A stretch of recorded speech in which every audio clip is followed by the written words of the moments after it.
Montana Territory, 1878.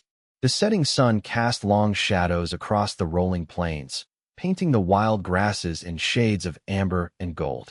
Russell Ames stood at the edge of his vast property, watching as his men herded the last of the cattle into the corrals. At 25, he was the youngest and wealthiest rancher in Copper Creek, his family's fortune built on his father's keen eye for promising land and his own talent for expanding their holdings through smart investments and harder work. "That's the last of them, Mr. Ames," called out his foreman, tipping his hat respectfully. Russell nodded, his clean-shaven face stoic despite the satisfaction he felt. The Ames Double R Ranch was the pride of the territory, with over 10,000 acres of prime grazing land and the finest breeding stock this side of the Mississippi. His wheat-colored hair caught the fading light as he turned toward his stallion, a magnificent black thoroughbred that stood 17 hands high. Yet for all his success, Russell carried a weight inside him that no amount of land or cattle could lighten. Since his parents' death from fever 3 years prior, he'd lived by one creed: attachment was weakness, and in this unforgiving land, weakness got you killed. The frontier was no place for love. It was a battleground where only the strong and self-sufficient survived. He'd built walls around himself as sturdy as the fences that marked his property lines. "Heading into town, sir?" asked one of the younger hands, eyeing Russell's freshly pressed shirt. "Business with the bank," Russell replied curtly. He had trained himself to keep conversations brief, relationships shorter. Copper Creek might whisper about the handsome, eligible bachelor, but Russell had convinced himself that he preferred solitude. After all, what was loneliness compared to the pain of loss? As he rode into town, he nodded politely to those who greeted him. Everyone in Copper Creek knew the Ames name. Shopkeepers smiled wider when he entered, young women batted their eyelashes, and men sought his favor. He could have his pick of any unmarried woman in the county, daughters of bankers, merchants. Even the territorial judge had made it clear his lovely daughter found Russell most agreeable. Yet as he dismounted outside the bank, tethering his horse to the hitching post, Russell felt the hollowness of it all. He had everything a man could want, except someone to share it with. Not that he would admit such weakness, even to himself. The sound of commotion drew his attention down the street. A crowd had gathered outside the general store, their voices raised in anger. Curiosity pulled him forward, his long strides carrying him quickly to the edge of the throng. "She's bad luck, that one. Ain't natural for a woman to live alone out there. My cattle been acting strange since she moved in." Through gaps in the crowd, Russell caught glimpses of a young woman standing proudly despite the hostility surrounding her. She wore a simple calico dress, faded blue with small white flowers, patched in several places but meticulously clean. Her hair was golden blonde, falling in loose waves to her waist, framing a face that, even set in defiance, held a haunting beauty. "I've done nothing wrong," she said, her voice steady despite the tremor Russell detected beneath her words.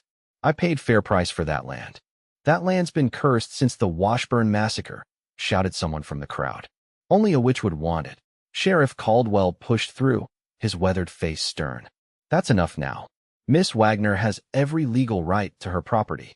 "Legal don't make it right," muttered a farmer Russell recognized as Jeremiah Tate. "That girl shows up out of nowhere, buys haunted land, keeps to herself. Ain't natural." Russell found himself stepping forward without conscious thought. What exactly is the problem here? The crowd parted instantly at the sound of his voice. Russell Ames rarely involved himself in town disputes, and when he spoke, people listened. The young woman's eyes met his, clear green like spring grass after rain, and something shifted in his chest, a sensation so unfamiliar he nearly stepped back from it. "Mr. Ames," the sheriff nodded respectfully. "Just a misunderstanding. Miss Violet Wagner here bought Old Man Washburn's place 3 months back. Some folks have concerns." Russell knew the property, 5 miles east of town, a modest homestead where the Washburn family had been killed by raiders 6 years earlier. The land had sat abandoned, considered unlucky by the superstitious townspeople. And these concerns warrant public harassment? Russell asked, his voice level but carrying enough authority to make several men look away uncomfortably. "She's been gathering strange plants," offered Mrs. Peterson, the milliner's wife. "And animals follow her. My Henry says she talks to them." Violet Wagner's chin lifted slightly. I collect medicinal herbs, Mrs. Peterson. The same ones I used to treat your grandson's fever last month when Dr. Marshall was away. Russell studied her more carefully. She couldn't be more than 22, and despite her dignified bearing, he noticed the slight tremble in her hands, the way she stood as if ready to flee at any moment. Yet there was courage in her stance. Courage and something else, a profound loneliness he recognized because it mirrored his own. I believe the lady has answered your concerns, Russell said firmly. Unless anyone has actual evidence of wrongdoing. The silence that followed was telling. Superstition and gossip, not facts, had fueled their anger. I thank you for your intervention, Mr. Ames, Violet said, her voice soft but unwavering. But I've managed on my own for 20 years, and I expect I'll continue to do so. With that, she gathered a small basket of supplies and moved toward a weathered wagon hitched to an old mare. Russell watched as she climbed onto the seat, her movements graceful despite the crowd's lingering hostility. Something compelled him forward. Miss Wagner, these roads can be dangerous as dusk approaches. Allow me to escort you home. Surprise flickered across her features, quickly replaced by wariness. I wouldn't want to inconvenience you. It's on my way, he lied smoothly, already untethering his horse. The ride out of town was silent at first, the tension between them palpable. Russell stole glances at her profile, wondering what had drawn him to intervene. He'd made it a point to avoid entanglements, especially with someone clearly at the center of the town's disapproval. You didn't have to do that, she finally said as they cleared the town limits. Though I appreciate the gesture. People fear what they don't understand, Russell replied. And this territory breeds more than its share of superstition. A small smile touched her lips. Spoken like someone who's never been the subject of those superstitions.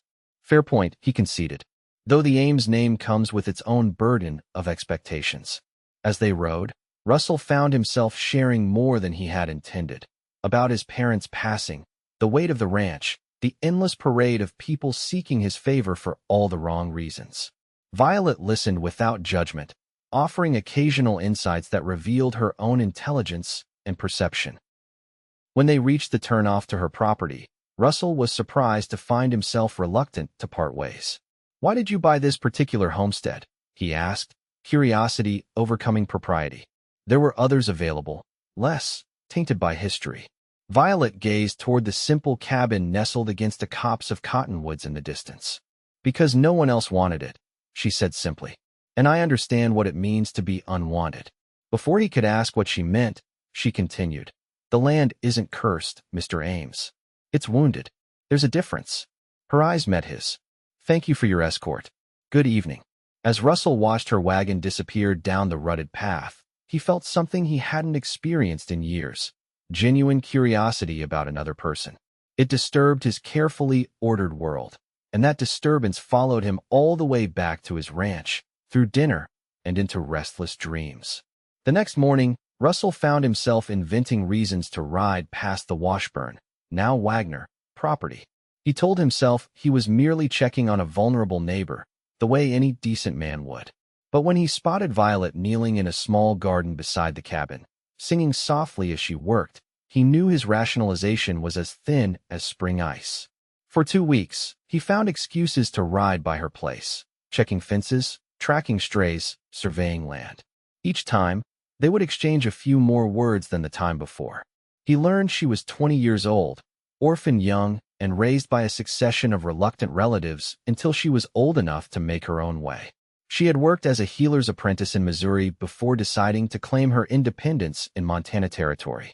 Why does everyone think you're a witch? He finally asked one afternoon, having stopped to help her repair her wagon wheel. Violet's hands stilled on the herbs she was binding.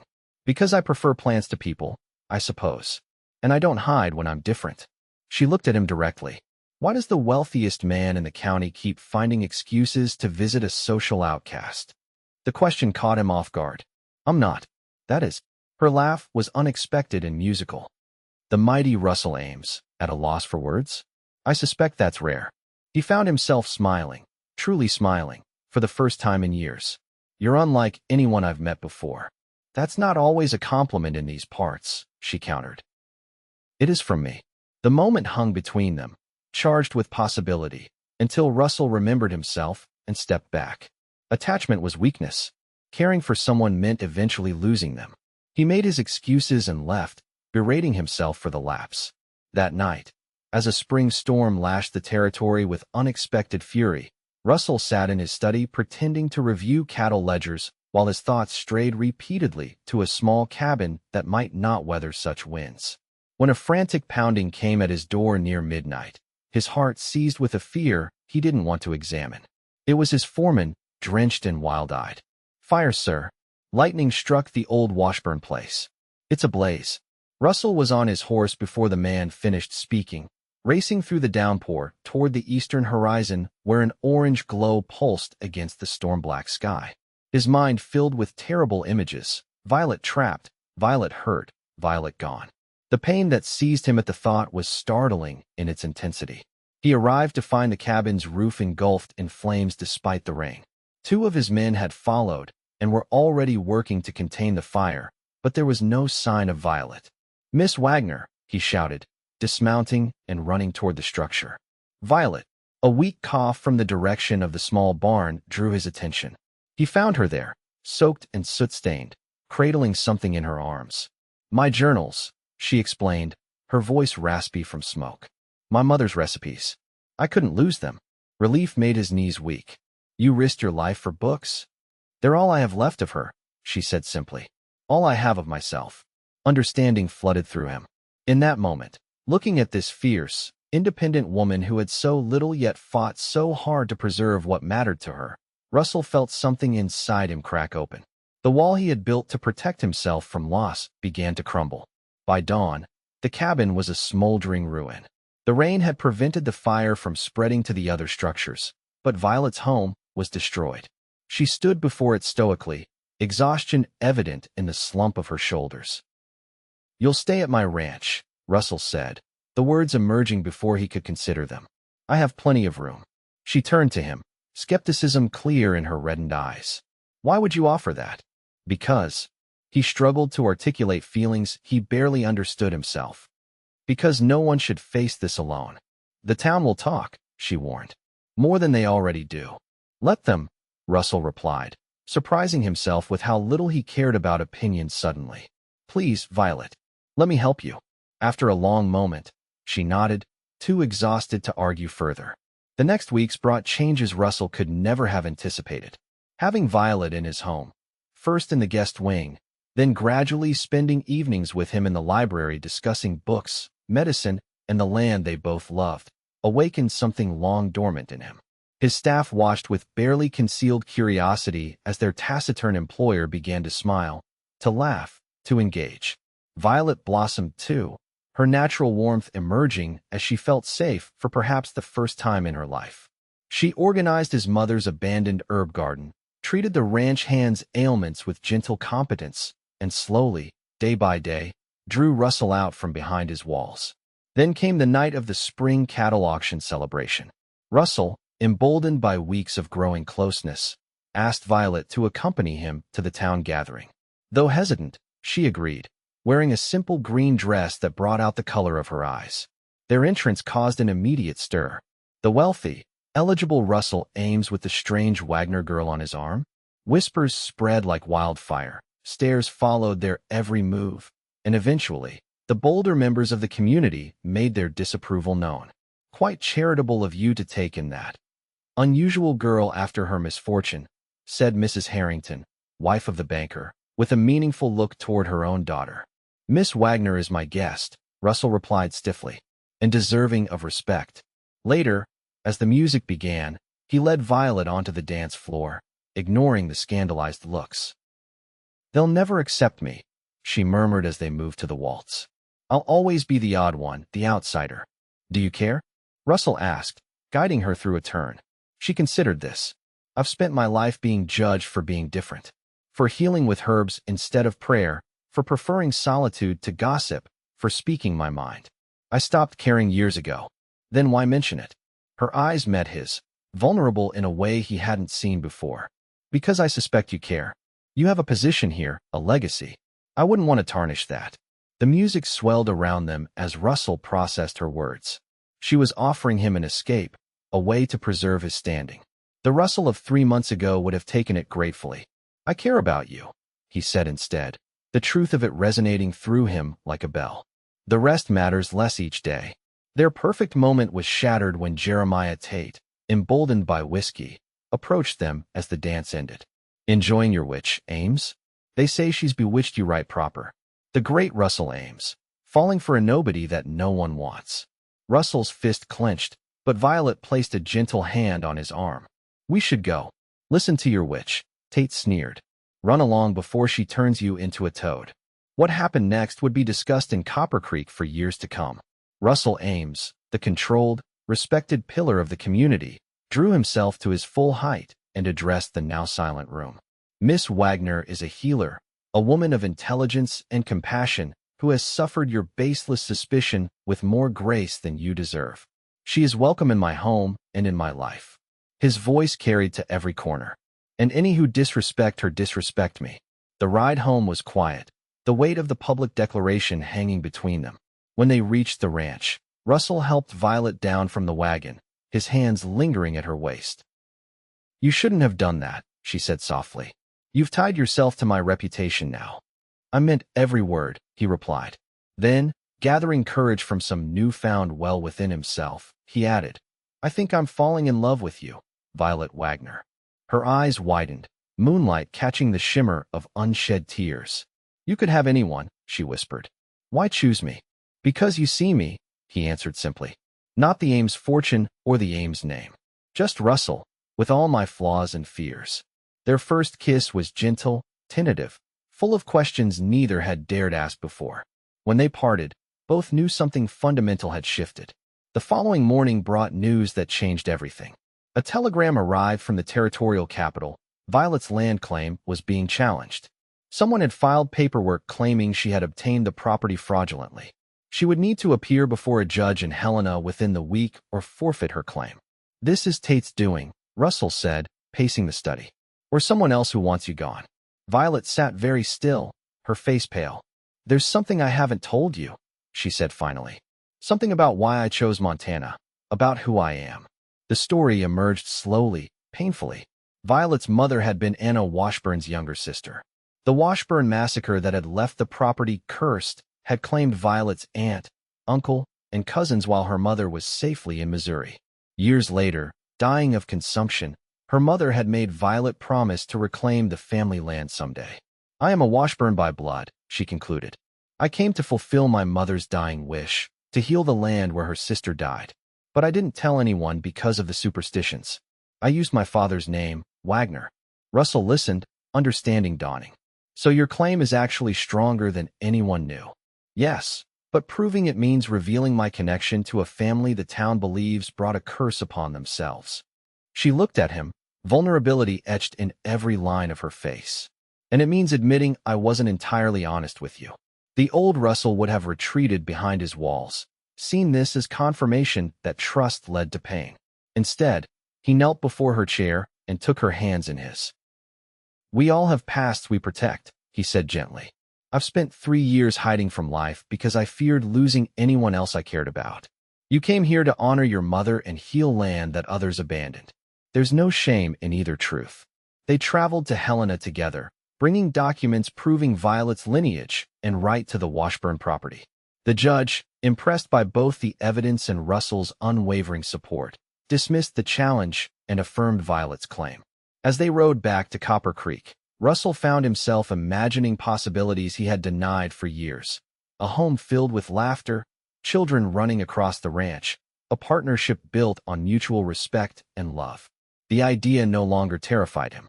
They were a day's ride from town when disaster struck. A spring flash flood had washed out the bridge they needed to cross. Forced to detour through unfamiliar territory, they found themselves ambushed by 3 men. Former ranch hands Russell had fired the previous year for stealing. "Look what we found, boys," sneered the leader Brady Collins. The high and mighty Ames and his witch woman. Russell positioned himself protectively in front of Violet. "We want no trouble, Collins." "Should have thought of that before you ruined us," Collins snarled, drawing his pistol. "Now we take what's yours, starting with your fancy watch and ending with your life."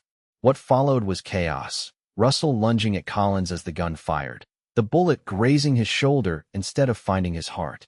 Violet screaming, the other men moving to restrain her. Blood and dust and the thundering of hooves as Russell's men, who had been following at a distance as protection, arrived just in time. In the aftermath, Russell lay pale from blood loss, Violet tending his wound with trembling hands. "I thought I'd lost you," she whispered, tears streaming down her face. "I can't lose you too." Russell looked up at her, the woman everyone had shunned, the woman who had somehow breached every defense he'd built. "I've spent years protecting myself from this very moment," he said weakly. "From caring enough that losing someone would destroy me. And now," she asked, her voice catching, "now I know that not loving is the real destruction." He reached for her hand. "I was wrong, Violet. The frontier isn't about surviving alone. It's about finding someone worth surviving for." They returned to Copper Creek Heroes, the story of the ambush and rescue spreading quickly. Russell's public defense of Violet at the dance, combined with the revelation of her true heritage as a Washburn, began to shift perception.